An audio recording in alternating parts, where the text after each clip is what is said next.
Hello, everybody, and welcome back to the Distance Dilemma podcast. My name is Shaun, and I'm in Dublin, Ireland. This is Imran. He is in Toon, Switzerland. This is our long distance friendship podcast. This is episode number 24. Imran, how are you, my friend? 24 episodes. We're growing. We're growing. We're This in. is the. I was just literally 10 seconds before we started this. I literally said to Sean that this is the longest period in a long time where we haven't spoken about the podcast because it's been like nearly a full week now, just due to our schedule's been so busy.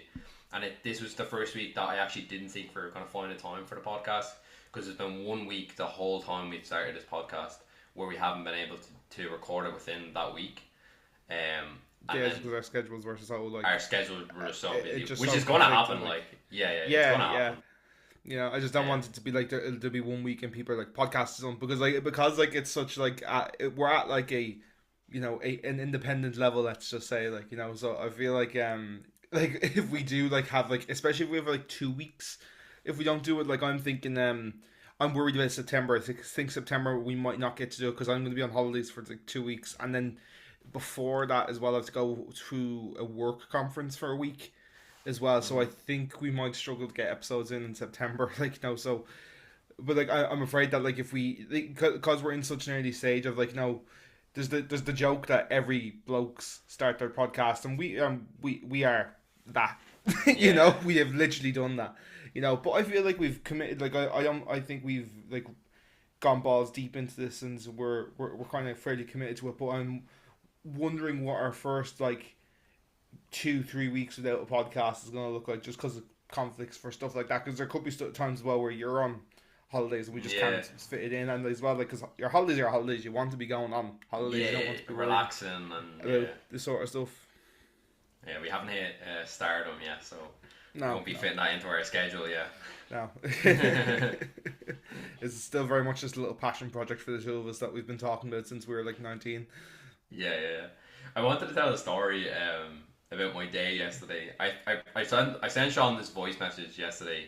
Oh yeah, this is mad. I was saying this to Simone, and Simone was like, "What the fuck? That's just so strange." This is such a weird story, lads. So I was in work in the morning yesterday, so went in like I usually do around 10 o'clock. Started doing my preparation in the kitchen, get all the machines on, change the oil, blah blah blah blah blah. Doesn't matter to the story. So we're just about to open. We open at 11:30, but it was about 11:15 in the morning, and one of the girls at the bar, she was like, she was kind of like, she wasn't like asking me to come to the bar like straight away. She was kind of like confused, and she was like, can you come to the bar for a second? And I was like, yeah, no problem, no worries. She was like, there's 3 girls here looking for someone that's from Ireland, and I was like, oh, okay, yeah, no worries. So anyway, finished up my bits, washed my hands, came out, and then I came out, and it was 3 girls on a hen's do. I'd say, now, here's the thing, I've told this story about 3 or 4 times, like to my girlfriend, a couple of people, voice messages and stuff. I thought that they were in their 50s, but I'm after being told that maybe they're in their late 30s, so obviously I don't have a good view of age. Just put that out there, okay? They were all Swiss, by the way. But they had this like weird American twang when they spoke English. I'm presuming they probably learned a lot of English like watching movies and stuff, and that's how like they probably know US English, should I say? So they're like, they had a piece of paper and they're like, hi, can you help me figure out how I would say friend in Irish? So I was thinking, they want me to say Macarja, like my friend in Irish. Like I'm thinking that's how they want, like they're doing maybe like some pub crawl or some quiz or something. And then before I even said anything, they showed me a sheet of paper, and on the sheet of paper it had mate, buddy, and amigo, and I was like, well, automatically we would never say amigo. I don't know why that's there. And then I was thinking in my mind, well, I was super tired, I didn't have my coffee and stuff, and I was like, I don't really want to get into a conversation. I presume if I'm being from Dublin, we would say pal, like how are you, pal? And then if it was like a young boy or whatever, you'd call him buddy. Like normally if it's one of my nephews or nieces or like someone's cousins that's younger, I would call them buddy. This is just me analysing really quickly in about 10 seconds while I'm there. Anyway, this is not the big major part of the story. So yeah, I explained to them, I just said we probably call each other mate, and they were like, yeah, thank you very much. And I was like, oh, enjoy your day and have a good day in the hens, whatever. And then they walked off, and I was like, cool. So then I was getting my fish batter at the bar, pouring the beer batter, putting the mineral water in, bit of flour, mixing it around, just talking to Ellie at the bar. She's the barters. And then about 10 seconds they come back and they handed me like a goodie bag and they were like, oh, this is for you just for being so nice and thing. I was like, oh, thanks very much. You know, didn't have to do that. You're very nice. Anyway, me and Eddie are looking at each other like just like smiling and stuff like that's so weird. Like how they give me a goodie bag and stuff. I'm thinking, oh, nice, couple of sweets for the staff. You know, get us through the day. And I open the bag up and it's the weirdest items I've ever received in a goodie bag. So it was like all like travel size packed items and it was like factor 50 factor 50 sun cream, factor 30 sun cream, there was an electrolyte, there was plasters, there was 3 chewits, and then I realized that the chewits are actually medical based, so it's like when you have a sore throat. Right, yeah. And I was just like, this, who is walking around with, like, we were like, everyone in work was like, who's walking around with all this stuff in goodie bags and handing these out to people? Like, I thought maybe they were like, did they just like hand you like a random plastic? Because when you sent this to me, I was like, that just sounds like they scraped the bottom of their travel bag for stuff. They're going to the airport and then like they just put it in a plastic bag and was like, that's the gift bag. But was the presentation a bit more like, was it giving more like a basket, that like a hamper kind of vibe? It was, you know. It was more like a small like plastic bag with like a red ribbon around it. Like it was a nice, like, you know when you'd give like at a summer camp when you're a kid and you'd get like a small goodie bag and they might put it in like the plastic with a ribbon on top of it. Okay, like yeah. So a bit of presentation went into. It's like a bit of presentation, not like they whipped it out. Like it's obviously they put some thought and process into this. Obviously, if they're giving out hampers for the day, whoever they meet. But I was just so like confused of like these items, like, and I didn't know which way to take it. Like everyone in work was like, what? But the funny thing was, it actually came in handy for people in work because one of the lads got really sunburnt last week and he had no sunburnt left. And so I gave him the factor 50 and the factor 30. One of the girls was super tired in work, so I gave her the electrolyte. My manager was complaining because he recently got Invisaligns and he said he forgot his toothpaste. So it was like all these little things were coming in handy for all the staff members. So I ended up just leaving it out like at the front desk and they like let all the staff take it. But I was just like, that's the weirdest gift I've ever received at like 10:30 or 11:30 in the morning. Yeah. You know what I mean? It's just so wild. Do you know who has really good stories about that? Our mate Jack Linton. Oh really? He has what kind of stuff brilliant stories. But so like when we were working in Harvey's, he so when you like when the customer would buy stuff in Harvey's, depending on the size of the item, you would help them bring it out to the car. Yeah. Jack worked on TVs, so you know quite often he would help the customer bring out to the car, load it into the car for them, blah blah blah blah. And sometimes people would give you a tip for doing this. Like sometimes people try a $5 or like, you know, they buy a coffee or they do something to show gratitude. It wasn't always guaranteed. I'd say maybe like once a day if you brought something out, somebody would throw you something, like, you know. Yeah. And like this was like, it was never something you were expecting, but it was always like a nice little bonus to your day. I got 20 quid off somebody before, like, you know. And so, like especially if you bring out loads of stuff, like if you bring out like a washer, if a washing machine, a dryer, a television, loads of bits out to a van, then you're kind of like half expecting it. And Jack had brought out a big delivery, and this has happened to him like 3 times where he has gotten, because Jack's been there a while now. Jack's been there a couple of years at this point, right? So Jack has had it happen 3 times, whereas he has gotten the strangest tips or gifts, or I don't know what you would describe it, but there was one time where he got a pineapple. Just a man in this car. Like. Just a fella gave him a pineapple as a tip. SpongeBob's gaff.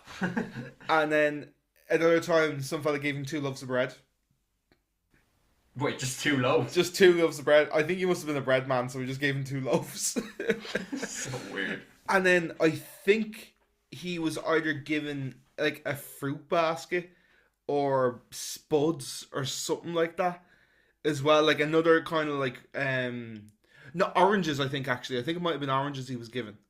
Someone just like a net of oranges. I think that Jack, if you're listening, come back and correct me. You feel free to shout at me in our Instagram DMs and tell the people what you were actually given. But I know for a fact he got a pineapple before.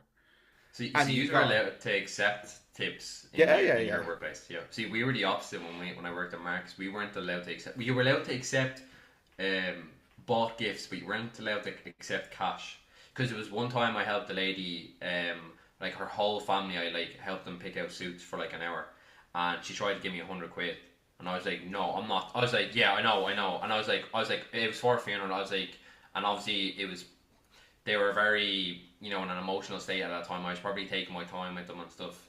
It was grand, like it was. I wasn't doing anything, crazy. I was just doing like my job for like I do for anybody.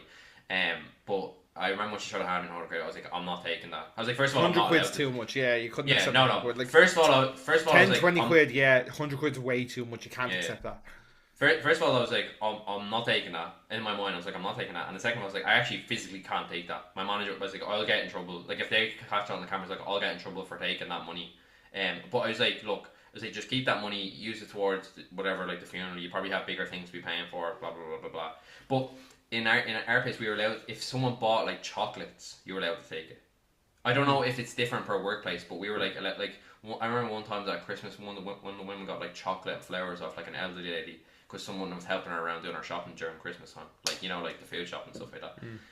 So it must be different per workplace about how you can accept gifts. Yeah, I think that's I get why, because I think it's a thing of like, if you're on the cameras and you're caught like putting cash in your pocket, yeah, they don't know whether that came from the till. I get the reasoning why they don't, but like, as well, just like, man, like if someone hands you a fiver, fucking take it.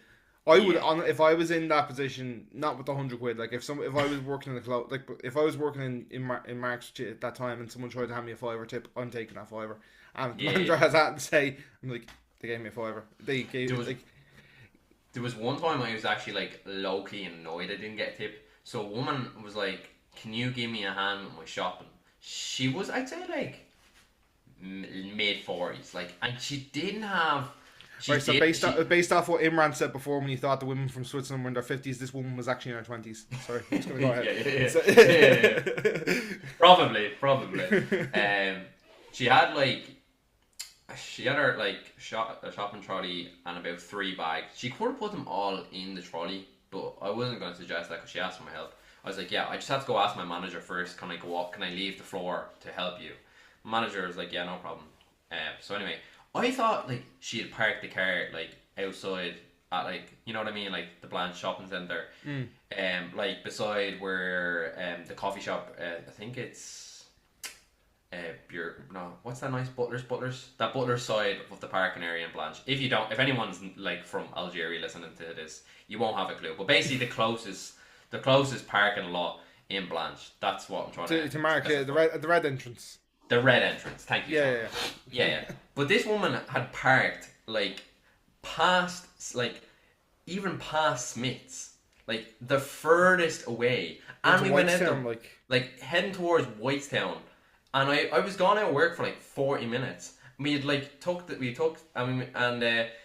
out the red entrance. We went like all the way around, got to her car. Then I got to her car, and her car was tiny. Like, I mean, like a Mini Cooper sized car. She had a TV in the back. Her boot was full. So then what she got me to do is she got me to get in her car, like flat pack her TV, like basically turn it from like it was standing up basically sideways. Then like basically pack all her food so that it wouldn't fall when she was driving and stuff like this. And then I was like, I think that's everything. I was like, enjoy the rest of your day or whatever. She didn't even say thank you. She just got in the car and then just started driving off. And I was just sitting there like, what the hell just happened? Like, I didn't even want a tip or anything. I just wanted her to be like, like thanks very much or something. Yeah. Bit of gratitude. Not in the form of money. No. But like, I used to, do you know what? Like, I get that's annoying, but I actually would have loved to do that just because I love getting off. I used to love getting off the shop floor. Any excuse to get off the shop floor, and like go out for, especially like on a hot day or something like that. Like I know, like you were saying, it was around Christmas time, so it probably wasn't the nicest to be walking around Blanche Car Park. It was around, yeah. I had that happen once where it was actually quite similar. They bought like a fucking washing machine. No, it wouldn't have been, because it would have been like a television. This thing was heavy as well. It's a heavy TV. Teddies are heavy, like. Teddies are heavy as fuck, man. Like, so like I had a little trolley and all that I brought me, and she was like, "Oh, can you help me bring this out?" And I was like, "Yeah." And instead of being out in that Smith's car park, Harvey's car park, she was parked over by the green entrance, so downstairs Dunn's entrance. Okay, that's a bit far. That's Yeah, the but like opposite side. as well, like the only way to get into that with the trolley that I had, because there's steps to go. So you know when you're like at the Starbucks in Captain America's to walk down, Yeah. there's steps. You cannot walk a television down that in a trolley.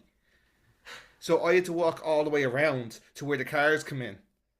Yeah, Had to yeah, walk yeah. down there, and then she was like down the very end of the car park. And I was like, "This is this situation where you need to bring your car like over to the shop. Like I know you're parked in your custody and all, like, but no, you It need to sounds like bring." a Drake and Josh episode. No, You dead know, ass, man, dead ass. like at a ramp. They hit um, Oprah. I was saying the show for the podcast. Nicola's cousin's over at the moment, so it was our first time meeting her. And last time we went to play bowling, that place me and you went to, and had a couple of drinks. It was good fun. Anyway, I don't know how we started talking about it on the way home. We were talking about like kid shows we watched when we were younger.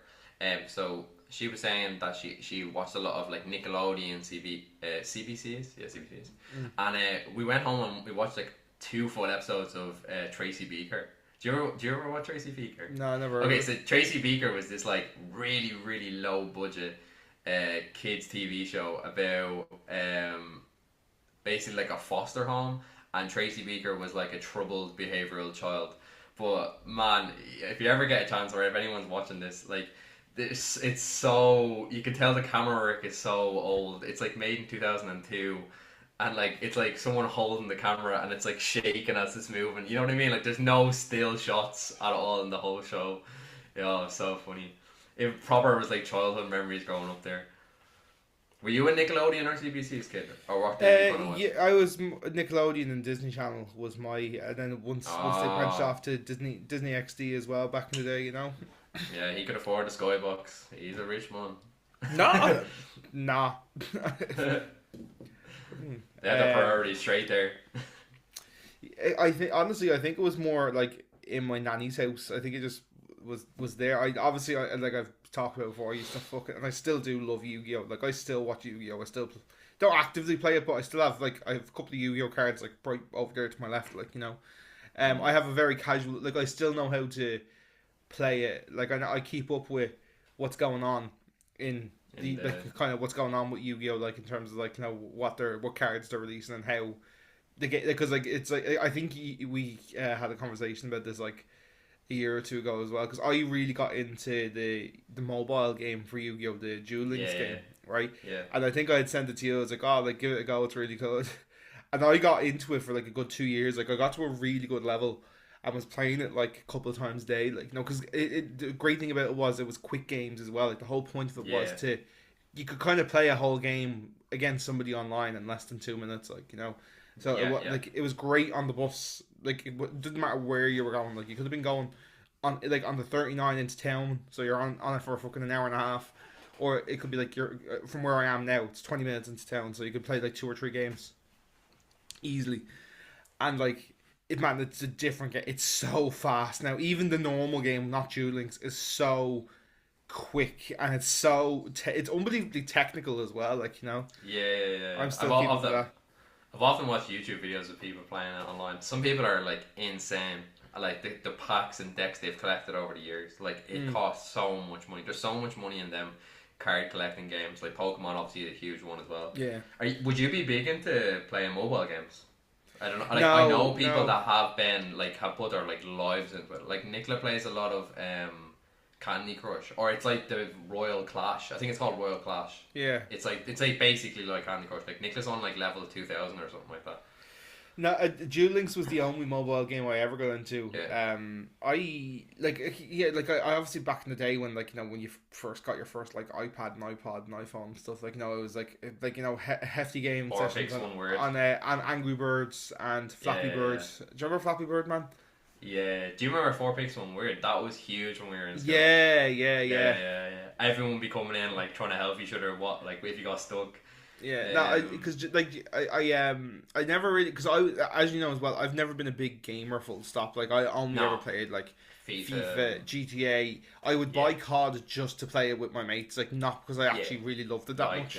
Yeah, I saw Yeah, me too. I was dreadful at it. Like that's thing. I think that's. I just never really was like. I'd never play it, but I'd only play it like if I was in an Xbox chat and they were like, "Let's go on to COD." Right, okay, right. everyone's going to COD, so I'm going to go to COD. You know, but like, yeah, I was never big into games and stuff. But even like stuff like solitaire, and I love solitaire. So, But I never got into it on my phone or anything like that. Like Duel Links was the only one that like as an adult I really picked up on. And then I was so annoyed then because like I was expecting like with Apple everything is linked. You know, no, you know when you upgrade your phone, you just sign into your iCloud and then everything is pretty much there as long as you backed up your iPhone.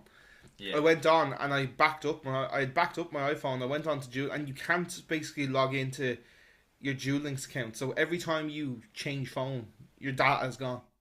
No. So when I changed my phone from my 13 to my 15 that I have now, I was like, I'm after losing all my progress. Like it's all gone. I was like, I'm not downloading it again to get back to that level again for 2 years. And then because I upgrade my phone every second year, so like I was like, I'm not doing that every 2 years. Like basically going back to zero and having to rebuild my whole thing. Like, you know, because I honestly probably still would be playing it right now if I didn't have to get rid of all my stuff that time. I wonder if you played it online and like logged into your account that way, you'd probably be able to keep it. But I don't know. Do they have? Is it different to Duel Links? To sorry guys, we're actually just nerding out on Duel Links right now. Yeah. But we'll continue. There's Master Duel as well, which is like more like the actual TCG, which is like, you know, like Duel Links is set up to be quick games, like, you know, like where you're in and out of the game in like 2 minutes, whereas like Master Duel is more like the actual trading card game. So you've got like like Duel Links, your deck is 20 cards. In Master Duel, your deck is 40 cards, and you've got 10 card slots on Master Duel. You've only got 6 on Duel Links. So like that, and that's how they get it to turn over real quick. Like, you know, so you can on Master Duel. I've Master Duel on the Switch in there as well. Like when Simone first got her Switch, like, and I was like played it while she was in work. Like I was doing that for a bit, but yeah, the Switch is just like, honestly, Switch is like it's up there with one of the best top 3 consoles at all time. You should, the crack me, Finn and Simone had when they were playing Overcooked was hilarious. Like it was so funny because we were all Nicola playing at the nearly same time. killed all of us. Like Nicola nearly took all of our heads off. She was like top chef, and like if we weren't doing our duties, we were getting the backlash of it. You know what I mean? I think everyone should play Overcooked at least once in your life. It's one of those. It's like Mario Kart. Everyone just needs to play it once to experience it. Like it's so funny. It's so fun. I found it so funny because like throughout the whole time, like because you and Simone had played it before. I had never played it before, right? So like Nicola was taking everyone's heads off, myself included, right? But like every couple of minutes, she'd just look at me and go, "Okay, but Finn's never played it before. Hold on." And she'd cut me a bit of slack and she'd pat me and she's like, "Well done, you're doing grand there." And then she'd like eat the two of you guys alive. Dead. Like, what the fucking come on?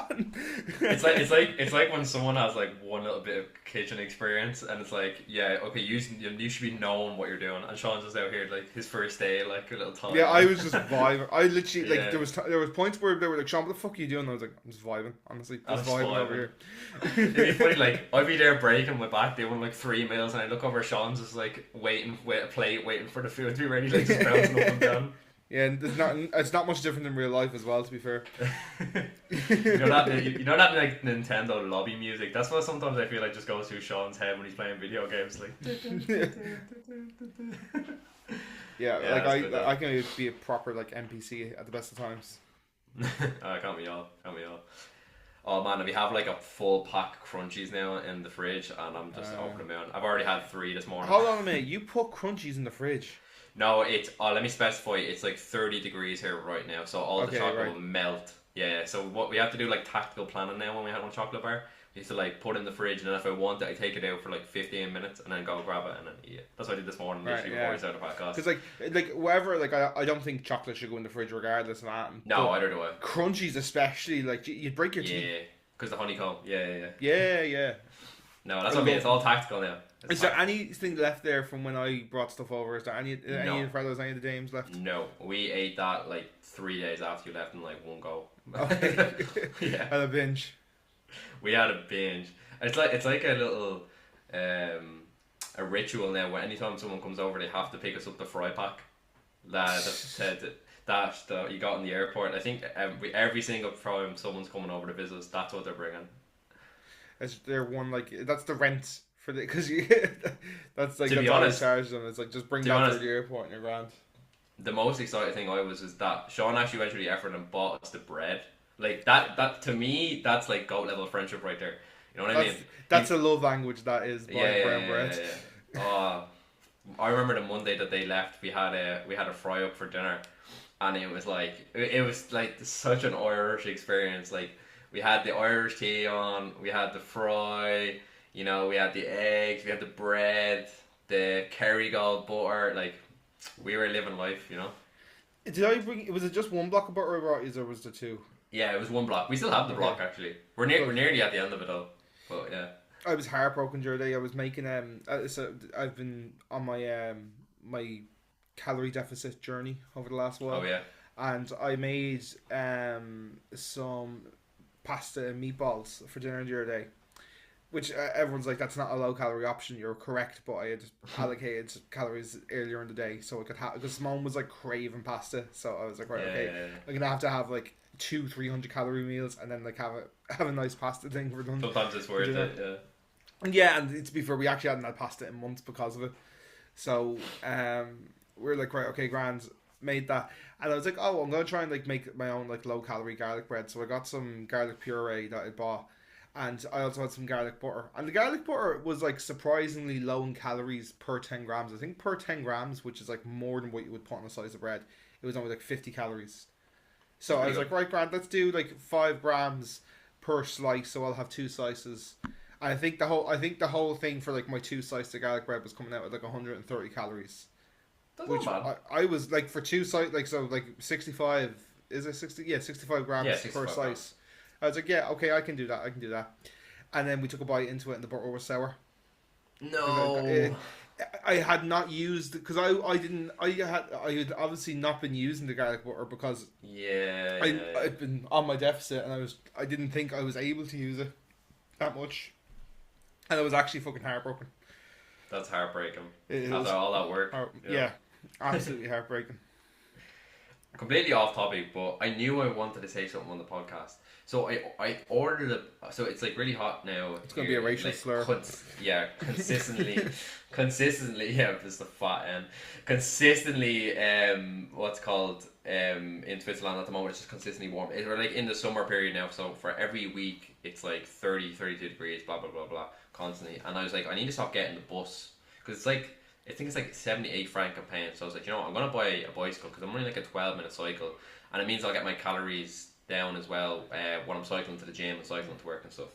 So I don't have to do as much walking on the stairmaster. You know yourself, lads, rough riders. And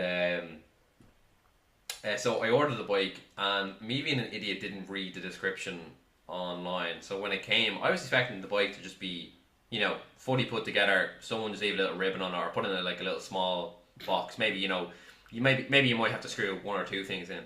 The bike came like 85% done, and I was like, so I literally have it in the other room. It's literally just, I'll send Sean a photo after the podcast, but it's literally just like the tires are flat. I have to literally manually screw all the parts of the bike together. So now it's become like a project. So now after we finish this, I'm going to have a crack at it, because I wanted to use my bike. My monthly bus pass is up tomorrow. Oh, sorry, today actually. So, oh shit! Okay. Yeah, so I'm gonna have to buy single bus tickets today, because I don't think I'll get it done by 2:30 when I'm in work. So that's my plan for the day. But I was like, I swear when you order a bike, it should just come like fully done. That's what I presumed. I didn't know. Like I would not. I would say if you're getting out of the shop, yeah. But the thing is, it's a big thing to just deliver. It depends on the courier and stuff as well. Like, it comes just through the normal post, or was it through Amazon, or? It was through the Catalan. So, and it came through DHL, and they have a big truck. When the DHL Express came through, like I seen this morning, like when they were coming down, like I was in the house when he dropped the package off. Yeah. And then I was like, oh, thanks very much. And then I looked just to see what the van was, like how big the van. It was huge. Like they could have, in my mind, I was like, they could have easily just had it built in there. But maybe. Yeah. But I did go back and read the description. It did say 85%. So it's kind of my own fault for not looking at it. But that's my little manly project, dad mode activated. Yeah, I'm not surprised that that's how it would have been delivered. I used to love cycling when I was younger. Before I got was getting my license, and I obviously took the car off you and stuff. Like I was considering buying a bike because it was like just starting to become really frustrating, the situation with me and Simone living far apart and just not being able to like chill in each other's places and having to spend so much money being in town. So I was considering getting a bike at that point, but I never did. But I used to love it back in the day. Like I used to cycle everywhere. I used to cycle to school. I used to cycle to work. I used to work up in Ballycool and cycle from Blanche to Ballycool. There's something about like you and your mates being really young and going on a cycle like during summertime. I remember me and Shaun went on like Mango, for anyone that doesn't know. But we went on like a really long cycle to the Phoenix Park, and I just have such a good memory of that because it was like a seagull just following us like for 40 minutes. It was so weird. Like we were like, we didn't even notice it. We just noticed that there was a seagull above us, and we were like, oh, grand. But then we parked up at Pope's Cross in the Phoenix Park, and then the seagull was like literally sat beside us, like just with the lads, like just came and stopped with us. And then we got up and left and went to go cycle back then home, and it was following us again. We were like, we picked up a little me, Seagull Steve. You know what I mean? Seagull Steve. Yeah. Yeah, I remember once when I was younger, I got with me and the lads. So when we all started getting like going like being able to go outside the estate on your bikes, and like so we were like 14, 15 or whatever, and we were like allowed to cycle to across Blanche. Now our ma's thought we were across Blanche. We were in any fucking opposite end of Dublin after an hour. God knows where we were. And there was one day where me and one of the lads, he just knocked at me house and he was like, "Do you fancy coming for a cycle?" I said, "Yeah, grand." So we knocked out.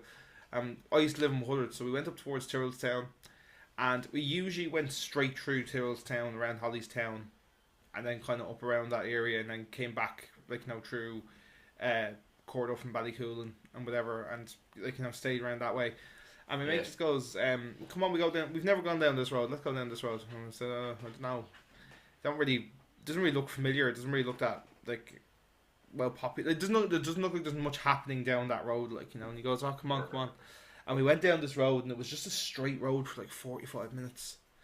And we're going, and we get to the end of this road, and it's a junction, a Y junction. And we go, I was like, right, if we go left, we're more likely to go back towards Blanche and Hullard. He goes, fuck it, let's go right. And it was at the point now where I didn't know where I was, and I didn't want to turn. And also, we weren't at the age where you would have. I had a phone, but I wouldn't have had credit on my phone. Yeah. Because like your first phone kind of thing. Yeah. Like I if I had, I might have had free text or something like that. But I obviously, there was reasons that I didn't want to be by myself, other than just being a little bitch. Yeah. So I went right with him, and honestly, for the next 2 hours, we went and we got absolutely fucking lost. Like, we did not know where we were, and then we ended up going down these country roads, and we saw a sign that said Kilbride. You're in Kilbride? Yeah, we'd managed to get to Kilbride. Away. We were miles away. A good 3.5 hours cycling. Jesus. Now, and so we didn't know we didn't set out to go, and we went by abandoned garages. We went it felt like something out of The Last of Us. Like, we were going into places that had been deserted and no one had been there. And at this point, I was starting to get really scared that I wouldn't be able to get home. And he just kept going to me like, "Oh, shit, look, we're this far in now. We might as well just keep going until we recognize a name on a sign somewhere, and just if we see a town that we remotely know, just head towards that direction." Because we were literally now in the middle of nowhere, and it was 9:30 at night in the middle of summer, so it was still bright, but it was going to start getting darker real quick. So we keep going for another hour and a half, and eventually we see a sign that says Hollystown, which is not it's not too far away. Not far away. I think we were about half an hour away from the golf club up there at that time. So we head towards Hollystown. And then we start to see signs that resemble places in Blanche, like Corduff and Mulhudders and blah, blah. So we just followed it. So we did get ourselves home eventually. We were out cycling for over 5 hours. Jesus. Fully got lost. Fully would have been on the back of a fucking milk bottle if we hadn't got home that night. Did you get beat up by your mum when you were home? No, my mum didn't even fucking know I was gone. I think my mom, I think she was in work and she was only home half an hour before I got in. She was like, "Oh, we off for a cycle." I was like, "Yeah." Where'd you go? Don't know. I'll tell you where the fuck I've been all day. Neverland. Yeah, I missed those type of like that kind of like It's simplistic simplistic days. Because Yeah. you don't know how your day is going to start. You know, like your mate literally will knock at your door and be like, let's go here, or let's just randomly go somewhere. Yeah, I missed it because like I don't know. Do you find now like I don't know, maybe it might or might not be this way for you because like your shifts change all the time. Maybe when you were in March, you might have had this like I kind of wake up sometimes now and I kind of go. I know exactly how today's gonna go. Like like, do you ever like wake up and you're like, okay, it's 6:30 on Monday again. Yeah. I'm going to work again. I'm going to get Yeah. the same bus. I'm going to see the same people. Like you have like a little existential crisis as you're standing there taking your morning piss. Yeah. You know, and you're like, what? Like it's like that kind of like drudginess. And it's not like you're like dreading. It's just like I don't know. It's just the repetitiveness of it. But the thing is, like I love my routine as well. Like it's one of those things. Like once I hit 12 o'clock, I love that I know how the day is gonna go. But there's like a sense of dread or something when I wake up as well. I think a lot of people feel that on a Monday. But I think it's just life now for a lot of people that are especially kind of our age. I think we're kind of coming accustomed to it. This is the life that most people live. You know what I mean? You get up at 7 o'clock, 8 a.m. You go to work, you finish work, you get to come home, you watch your TV show, you have your dinner with your partner. You might go football. Most people probably do football on a Monday for lads anyway, or a couple of girls out there as well. And then you go to bed then and you wake up the next day. It literally is what do they call it, the rat race. Like it's every single day your routine. But like I said before, for me and Sean, routine is good. Obviously for me, because I'm working, my days are not the same each week. Every Monday I have to, or when I get my shifts, I have to structure my days out. Because what will happen is if I don't structure my days out, I'll end up just being in the house not doing anything because I'll have no motivation to get me out to do stuff. That's the opposite end of the scale. But I understand when I was working at Marks, it was very much I had Thursdays and Saturdays off. I didn't work Saturdays, so I knew that they were my 2 days off, and every other day was the same shifts every single month. Yeah. Or sorry, every single week. So yeah, I kind of get what you're saying there. When I was unemployed for that while last year, like I absolutely hated waking up. There was something about waking up and not going to work and not like having that to do like not there's like especially like not having to do immediately, because like I'd obviously get up and I'd be applying for jobs and I'd have breakfast and like go for the walk and stuff, but like to not have that kind of like urgency, like it's crazy because like like people obviously be like, oh, I have to get up early and you'd be on time for work and stuff, but honestly like that can be such the opposite end of that. Like I feel a bit of like mundaneness or a bit of like I don't know, a bit of I don't know how else to describe it, but like like that kind of heavy feeling of like, oh, same shit, different day, like, or like same like I can pretty much like line out exactly how my week is going to be most weeks because of rehearsals, because of football, and because of the podcasts and stuff like that. Like I can, and how my work days go, like I can map out most weeks pretty accurately at the start of the week, like but the opposite end of that when you don't have it is also way worse because especially once I got to like my second month of being unemployed and I started to wake up a little bit later. Like I stopped waking up at 6, I started getting up at 8, and then I started getting up at 9, and then I started getting up at 9:30, and like even like having that slowly creep up on you and like being in bed at those hours and be like, I have nothing to get up for. It's just so like now obviously you do get up and you apply for jobs and you of course put your best foot forward and stuff, like, but I don't know, like the opposite end of that is also really bad. But I've been feeling that a lot over the last like 3 or 4 weeks, like it's little things, getting up and peeing at the same time and having looking at the same view, or like looking at yourself in the mirror that exact same time every morning. You're like, what the fuck are you doing? Do you ever get that? Yeah. I understand the mundane thing. I think a lot of people probably struggle then with when they get into routine, because it's like a game. Life sometimes feels like a game. You know what I mean? Like you fail the level and you go back to the start and then you redo it over and over and over and over again, and it's just the same thing, repetitiveness. But like you were saying before, like routine is needed for some people, or like some people need a motivation to get out of bed.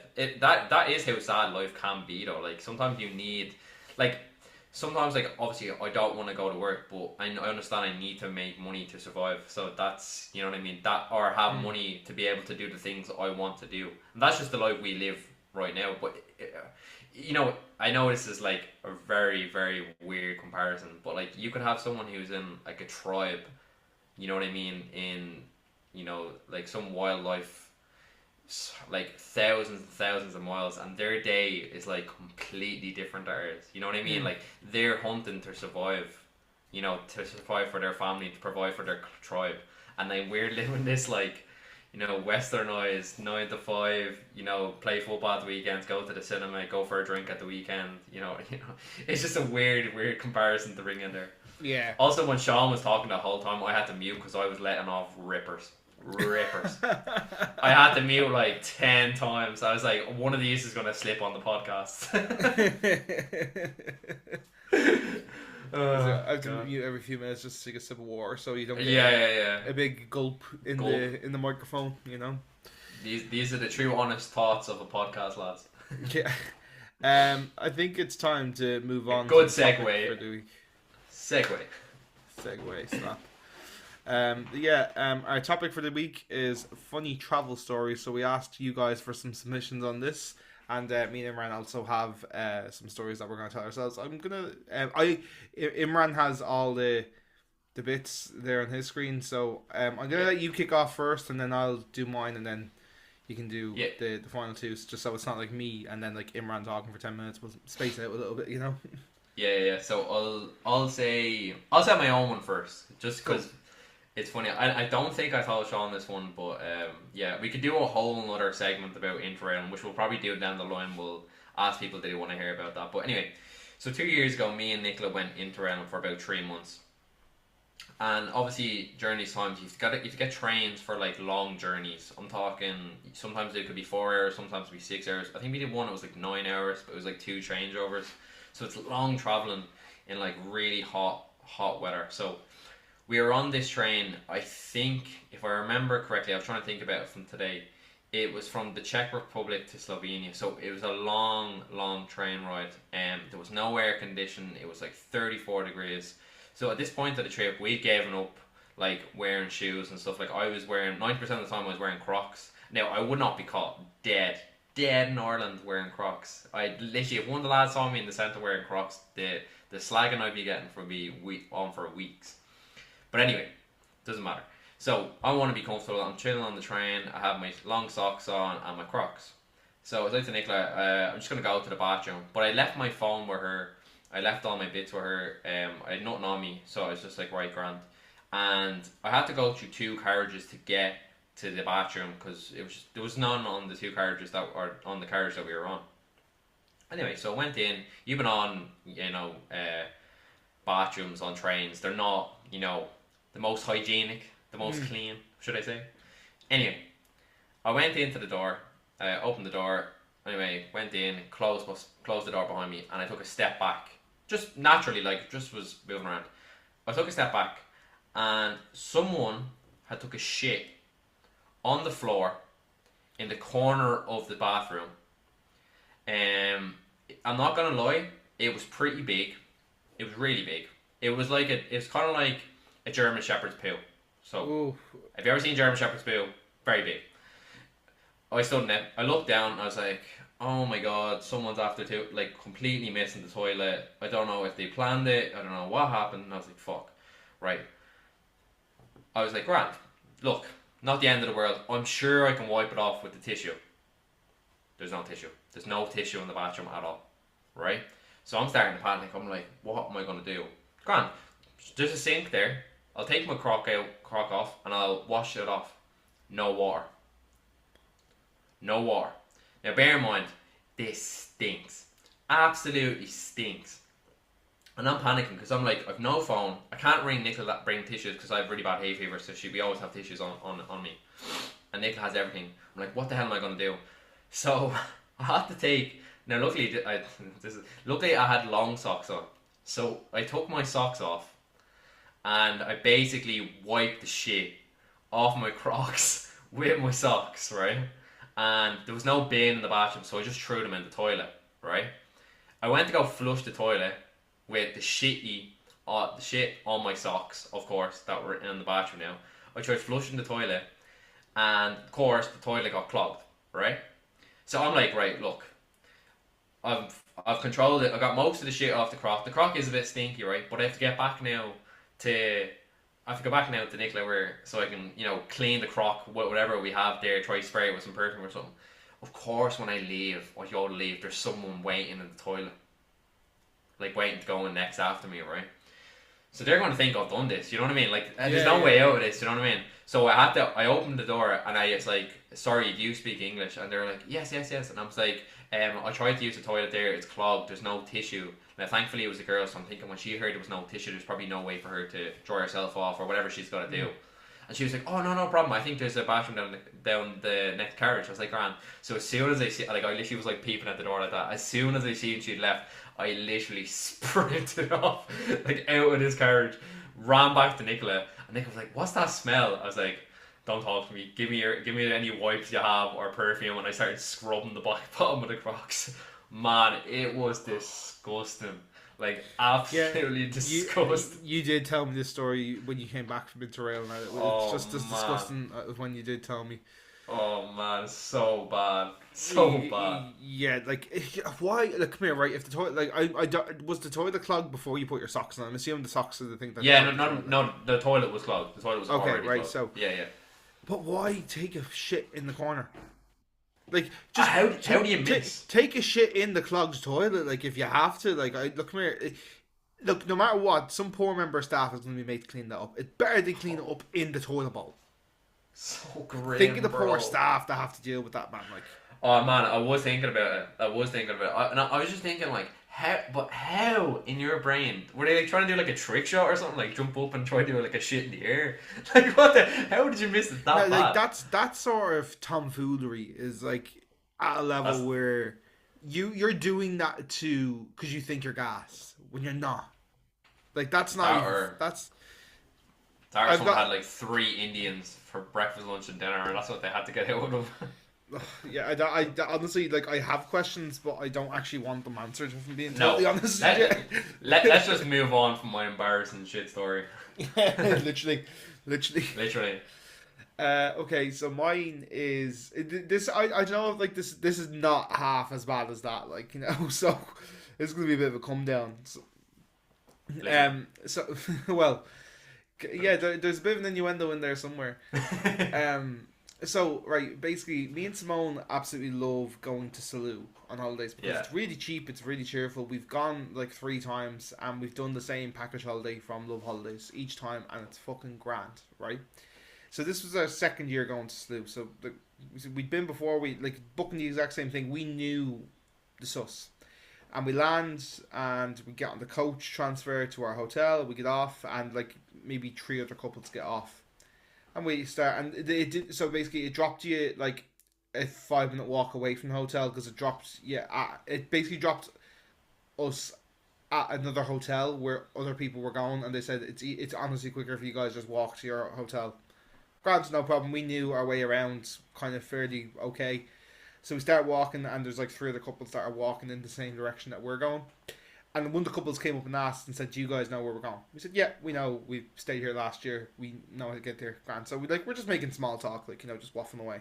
Do you know the story I'm going to tell? Yeah. Right, okay. Yeah. So we're just making a bit of small talk, like, general, like, oh, where are you from, blah, blah, blah. Is your first time? Just general shit like that, right? And turns out they're from Dunboyne. 5 minutes away from where I used to live, and where you used to live, and where we went to college and stuff. Grand, okay, so sure you're talking about that, whatever. Grand. About 2 or 3 days later, we're up at the pool, and these guys walk in again, and give them a wave. Now, we didn't like want to be rude, so like they chatted to us a little bit, we chatted to them a little bit, nothing too intense, just a quick hello, goodbye. And then the next day, they came and sat beside us, and the conversations were just getting a little bit more intense every day. They went from, like, general chit-chat to just more intense topics and, like, more personal things that were kind of starting to make us a little bit uncomfortable. And they kept trying to invite us back to their room. like, you know, you should come back, and then I was kind of like, you know, we tried to play the whole, Sean doesn't drink, Sean doesn't drink, so like they were like, oh well, we have Diet Cokes and blah blah blah, because they were like they were offering us to come back for a drink, and we were like, oh no, like blah blah, and then it was getting more and more intense because like they were coming up to us every day at the pool and like talking to us as if we were on a couple's holiday. Yeah. But then also at like so there was an all inclusive breakfast and dinner at this. Now sometimes we did go for breakfast, sometimes we didn't go for dinner, blah blah blah. Like we do just kind of wherever we wanted on the day. Yeah. Every time we had breakfast or dinner in there, they would come up. Like we'd be sitting in our chair, the two of us, and they would come and sit at the table with us. Not walk by and say hello. They would pull up, like we'd be at a table, and they would, like, you know, because it's a kind of buffet style thing as well. Like, you know, there is like lots of tables, and they would come up and sit at our table with us and talk to us. Yeah, and it was getting to the point where it was starting to get a bit uncomfortable. So then we had to like, but the second week of our holiday, we actually had, because they were flying in and out on the same day as us as well. Like we were there for 2 weeks and they were there for 2 weeks. So and it got to the stage where at the second week, we had to like start actively avoiding them. Like we had to, like, if we saw them at the pool, we're like, we have to go to, because there were 3 pools. We have to go to a different pool. Like it was getting really uncomfortable for us. Like, right. And Simone says after the fact, she was like, they have to be swingers. Like they kept inviting us back to their hotel room. They kept wanting to, like, you know, have a couple of drinks, but it was, like, in that way. And they were giving, like I said, they were kind of having more intense conversations and kind of getting a little bit more sexualized each time as well, like, you know. And yeah, like it was just making us uncomfortable, like, you know. And we're like, oh, that's crazy. Like, so Simone, like, once we come home, she was like, I definitely think they were swingers. And this is a story we kind of, like, you know, said kind of jokingly. It's kind of funny looking back on it, whatever. And that was a bit strange and uncomfortable. But then only a few weeks ago, we were getting ready to go to Switzerland, and one thing about me is I love a bit of flamboyance, right? Yeah, yeah. I love colourful. I like to wear bright colours. Like the trunks that I wore in Switzerland were bright pink with light blue palm trees on them. Like, you know, I'm not afraid of wearing some colourful shit. And through no intention of what this signal was, I had a pair of trunks that were purple and had pineapples all over them. Now, for anybody that doesn't know, because I did not know this. I didn't know this either. Pineapple is a sign that you're a swinger. So on cruises or on holidays and stuff, people will put pineapples on the door to say we're swingers. So I was wearing these pineapple trunks at the swimming pool. These guys obviously thought, oh, they are also swingers, and that's why they kept trying to invite us into our hotel room to do the dirty tango, so to speak. Imagine, right, you had actually like thought they were really friendly and gone up to their room and had like co, like just natural drinks, like as you would do if you met people. You know, you might have a drink with them at the bar or restaurant. But imagine how that would have turned out if that had occurred. Like if you went up to the bedroom. Yeah. Oh my god, man, you escaped one there. Like, oh my god, but like it was. Do you know what? Right, it was so funny because like we were like we said, we were packing up for I wouldn't mind. Like I actually wore these shorts again the next year as well. Like I've worn those shorts again since, like, you know, they were.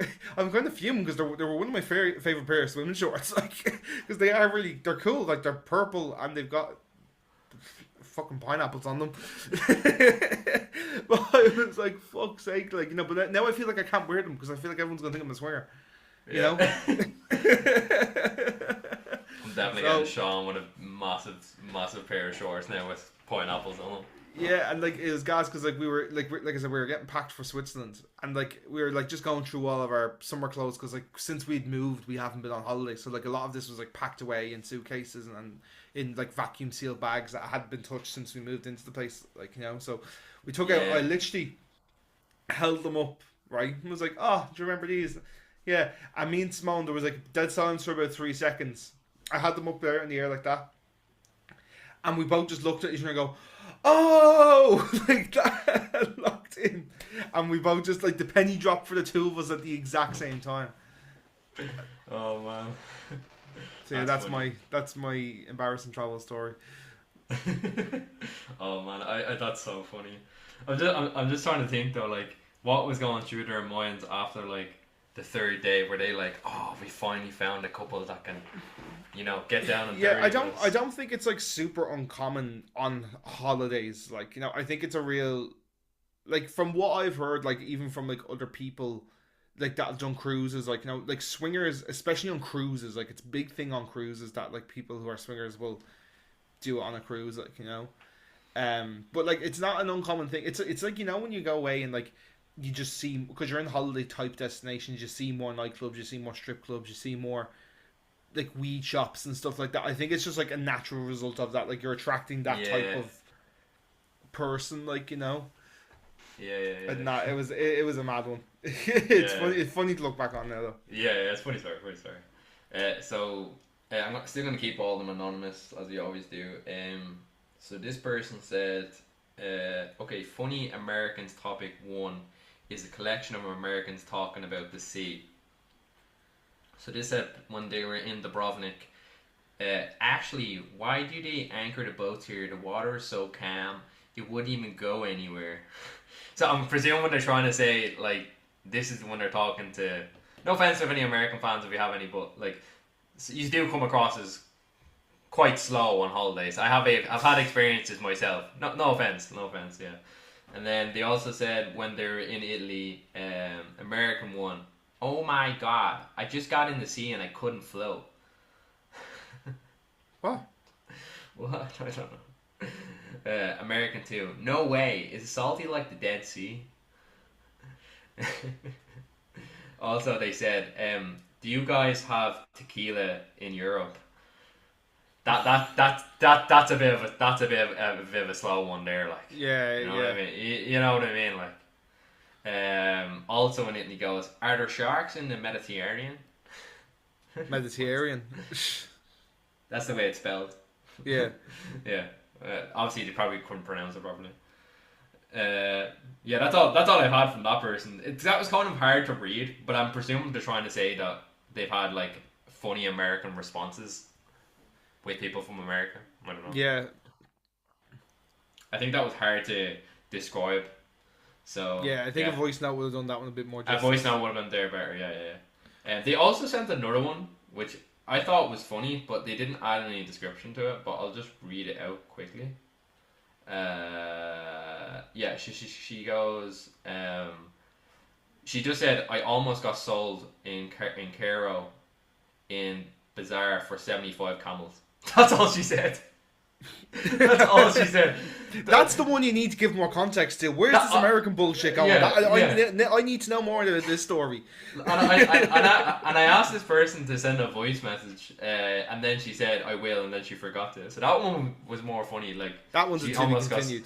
she almost got sold for 75 camels. So there you go. The cigarettes, like, or well, I don't know. New camel. You know what I mean? And then we only got one more. So someone goes, funny / disaster travel story. So me and my friend are in Rome and we decided to go on a night out. We call a taxi and the driver is super friendly, chatting away about how he hasn't had a proper night out in ages because of his kids and family. He's saying how much he misses it and we're nodding along saying, yeah, fair enough. We get to the club, thank him, and just as we're about to hop out, he turns the car off. Then he hops out of the car like it's the most normal thing ever. We're thinking maybe he's just being polite or helping us out. But nope, he says nothing and heads straight into the club with us. Like coming along was always part of the plan. To make it even worse, he's following us around the whole night and chatting to random people telling them that he came with us. So yeah, our night out in Rome didn't exactly go as planned. that's really. Why are men like this? Honestly, I don't know. Can you imagine being on a night out though and like spending the whole night with your taxi driver? Yeah, That's just wild. That's so wild. Do you remember there was one time where me, you, and one of our other friends came back from a gig in town and we spent the whole taxi ride debating these around Dublin? And the guy was getting offended that we were saying. We were having like a full on argument in this car, like, talking about chicken and breakfast rolls. Like he would not see anyone else's point of view. Like we were trying to say, look, we have had this chicken roll every day, or like we've been to this deli, aka Krusty Corner. I know we talk about them a lot, but yeah, we've had this like all three of us have had this like every day for the past 3 months. We talk so highly of it, and this guy was like, no. He was like, no, this is the best sausage roll, this is the best chicken roll, and you get it in this deli. And it wasn't even a deli. Do you remember this? It was like a fancy window. It's actually in town of the where the you know they sell the pizzas, like really fancy pizzas, just off the Keys.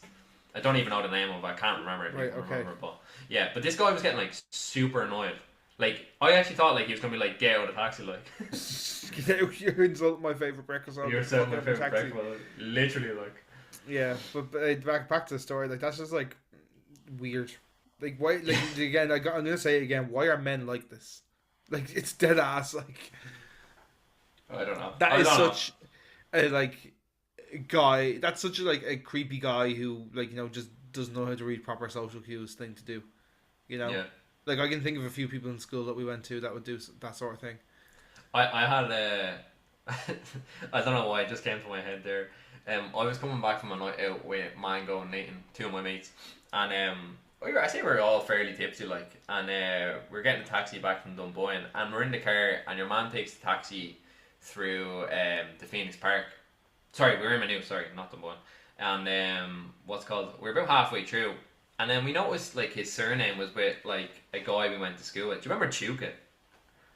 I recognise the name, yeah. Yeah, there was a fella in our year named Chuka, and it was Chuka's dad.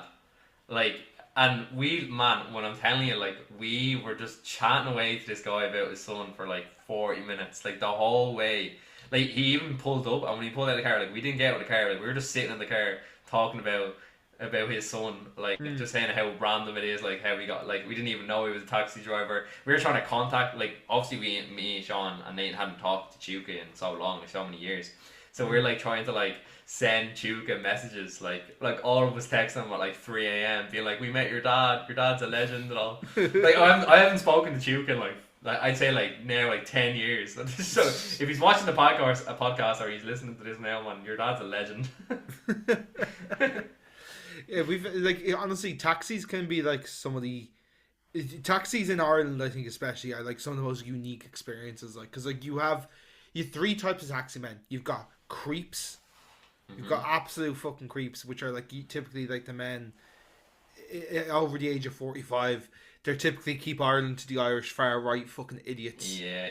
And they're the ones that like fucking follow teenage girls after they've dropped them off, or like do that type of like just creepy fucking man behavior shit. Then you've got the taxi drivers that are like like predominantly foreign and just kind of don't say anything the whole taxi ride, like which is grand, 5 stars, thanks very much, see you later, like yeah. They just kind of keep to themselves. They pick you up, you drop you off, they say nothing. And then you've got the other taxi men, which are, I would typically say, are either Irish or they're like a very certain area of Eastern European, like I'm talking like Serbia, Croatia, those type of the Balkan countries. Nationality. The Balkan, yeah, that's exactly what I'm looking for. Those type of taxi men, which are the loveliest and soundest people you would ever fucking talk to. So like, nice. there's only 3 types you're gonna get. It's a lottery which one you get. You're either gonna have a fucking great time, you're either gonna feel like you're gonna get followed home, or you're just gonna have like a very mundane, quiet taxi experiences. Like, yeah, but I think anybody who hasn't like had a taxi in Ireland, like, it's just, you need to get a few to like understand what I'm talking about. I'm not trying to be like racist around when I say it like that, but that's just typically the experience that you get. Racial queue counter. There you go. Like if Imran was a taxi driver, he'd be the latter. Like he'd be the friendly, chatty foreigner. Yeah, I probably wouldn't shut up in the car just asking you about your whole life. I think that's like that line of work though. You need to be conversational.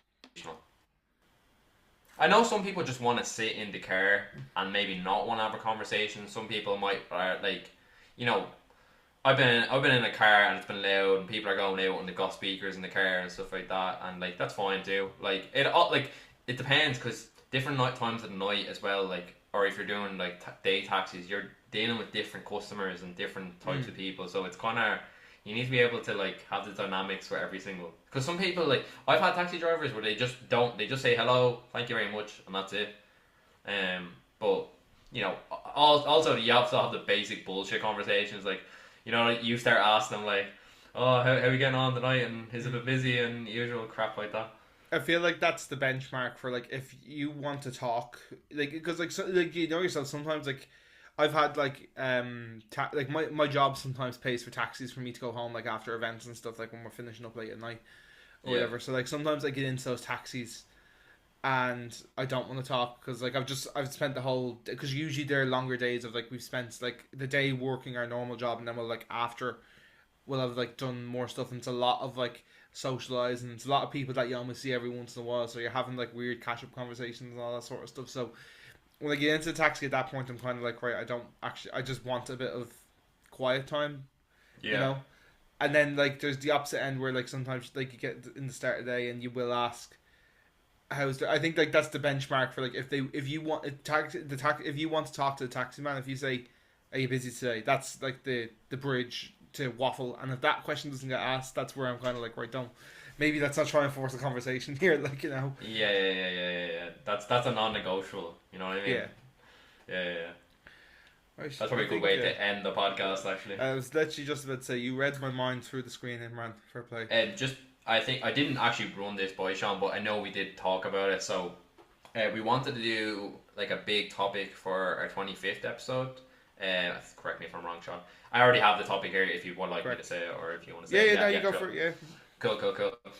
So we've done previous topics about moving away, and we wanted to give time for people to like talk about like their experiences of them thinking about moving away. So our topic is people that thought about moving away.